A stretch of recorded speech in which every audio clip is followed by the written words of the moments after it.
High বন্ধুরা, আমি রূপম। আজকে টলিউড ইন্ডাস্ট্রির অনেকগুলো নিউজ নিয়ে চলে এসেছি। তো প্রথমে যেটা বলবো সেটা হচ্ছে বনি কৌশানী।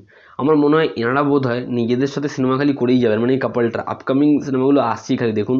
তো তাদের আরও একটা ছবি আসছে, মানে বনির 2019-20 মধ্যে আর একটা ছবির লাইন আপ বাড়লো। সেটা হচ্ছে সুজিত মণ্ডলের পরবর্তী ছবি, এবং সেই ছবিতেও ফিমেল লিডে থাকবেন কৌশানী। এবং এই ছবিটার টাইটেল হচ্ছে স্টুপিড, মানে স্টুপিড না, স্পেলিংটা যখন আমি পেপারে দেখলাম তো সেটা হচ্ছে স্টুপিড। তো জানি না ছবিটা কীরকম কী হবে, তবে ফিল্মটা রোম কম হবে এইটুকু প্রমিসেস। বাট ছবিটা রিমেক কিনা এসব নিয়ে কোনো আলোচনা করবো না, সবাই জিজ্ঞাসা করে ছবিটাকে রিমেক কপি। বাট এটা একটা শুধু অ্যানাউন্সমেন্ট শুনে কী করে বলবো ভাই, এটা কী করে বলা সম্ভব। যাই হোক, বনি কৌশানের আরও ছবি আসছে এবং হোপ ফর দ্য বেস্ট, ছবিটা ভালো হোক। কারণ ছবি আসার সাথে সাথে এই ছবিটা এখান থেকে এটা বলাটা বোধহয় একটা নেগেটিভ ভাইবস তৈরি করবে, তাই এরকম কিচ্ছু বলছি না।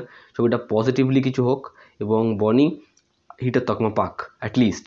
তো এই হচ্ছে কথা। এবং যদি নেক্সট পয়েন্টে মুভ করি, তো দুটো কনভারসেশন, একটা হচ্ছে রুদ্রনীল ঘোষ এবং ঋত্বিক চক্রবর্তী, এবং আরেকটা যে মিমি চক্রবর্তী এবং নুসরাত জাহান, তো এদের নিয়ে বলবো। তো প্রথম যেটা সেটা হচ্ছে রুদ্রনীল ঘোষ এবং ঋত্বিক চক্রবর্তী, যারা রিসেন্টলি ইন্টারভিউতে জানিয়েছেন যে তাদের ছবি আজকে চলছে, যারা অডিয়েন্সকে বোকা ভাবছে না।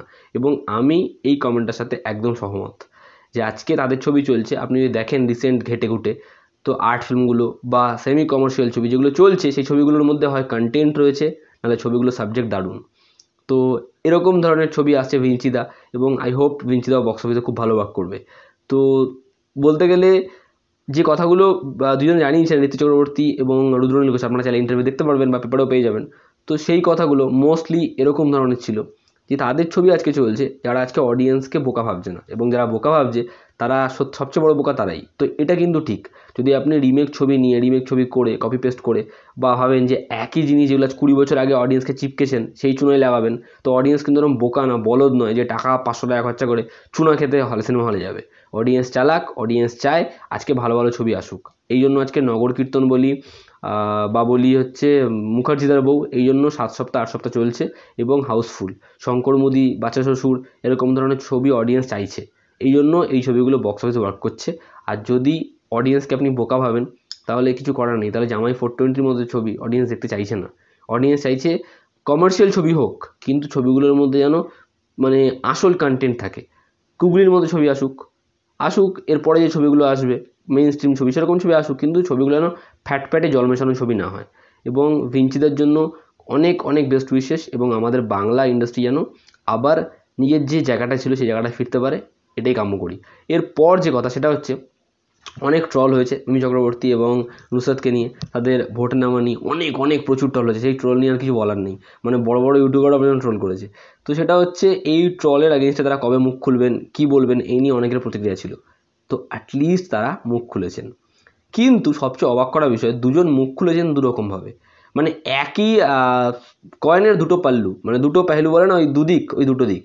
মিমি চক্রবর্তী এবং নুসরাত জাহান, তারা ভালো অভিনেত্রী, খারাপ অভিনেত্রী, ভালো করে খারাপ করে নিয়ে কথা বলবো না। কথা হচ্ছে তাদেরকে ট্রল করা হয়েছে কিন্তু এরকমভাবে না তারা মেয়ে বলে, ঠিক আছে। সেখানে মিমি চক্রবর্তী এবং নুসরাত জাহান জানাচ্ছে যে আমরা আমাদের নিয়ে ট্রল করা হচ্ছে, যারা ট্রল করছে তারা ভালো ফুটেজ পাবে বলে। তো অবভিয়াসলি যারা ট্রল করে ওই জন্যই করে যে এরা পপুলার, এদেরকে নিয়ে ট্রল করি, ফুটেজ পাবো। কিন্তু দুজনেই কথাটা কেমনভাবে ঘোরালেন, বললেন আমরা মেয়ে বলে আমাদের ট্রল করা হচ্ছে, আগে মেয়েদের প্রতি একটু সম্মান দিতে শিখুন, আমাদের প্রতি সম্মান দিতে শিখুন, আমরা তো ভালো কাজ করতে এসেছি, তারপরে ট্রল করবেন। তো ট্রল কিন্তু এরকমভাবে করা হয় না যে এ ছেলে একে ট্রল করবো না, এ মেয়ে একে ট্রল করি, বা এ পুরুষ একে ট্রল করলে বেশি টাকা আসবে, এরকম নয়। ট্রল ইন্ডিভিজুয়ালি সবাইকেই করা হয়। এবং যদি এর আগে দেব বলি বা অনেক স্টার বলি, তো আমার মনে হয় যে দেব বা অন্যান্য সুপারস্টার আছে, তাদের মতো একটুখানি মাইন্ডটা ওপেন হন।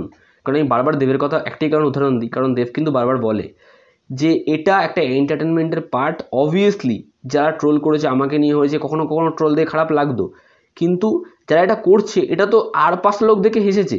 তবে হ্যাঁ, কারোর সেন্টিমেন্টে আঘাত করা এটা উচিত নয়, আমারও সেটাই মনে হয়। তো আপনাদের যদি ট্রোলগুলো মানে আহত হন আপনারা, সেটা আপনারা বলুন, কিন্তু এরকমভাবে পুরোপুরি ফেমিনিজম নিয়ে গিয়ে ব্যাপারটাকে এরা করা, এটা আমার একদমই পোষায়নি।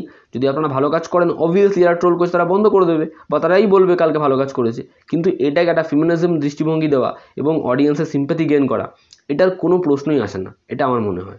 যারা ট্রোল করেছে তারা যে আন্দাজেই করুক, আমি কখনোই ট্রোলটাকে খুব বড় করে সাপোর্ট করি না, বাট আমার এইটুকু মনে হয় না যে তারা কোনো নারীকে বা কোনো মহিলাকে অসম্মান করেছে বা আপনাদের কোনো কিছু নিয়ে কথা বলেছে। আপনাদের শুধু মুভমেন্টস, আপনাদের যেই নিয়ে ট্রল করে থাকুক সেগুলো কখনোই নারীভিত্তিক হয়নি, এটুকু আমার মনে হয়। যাই হোক, ভিডিওটা এত অবধি। ভিডিওটা ভালো লাগলে লাইক, শেয়ার, সাবস্ক্রাইব অবশ্যই করবেন। রেড বাটনটা এক্ষুনি ট্যাপ করবেন। আবার দেখা হচ্ছে পরের ভিডিওতে। খুব ভালো থাকবেন।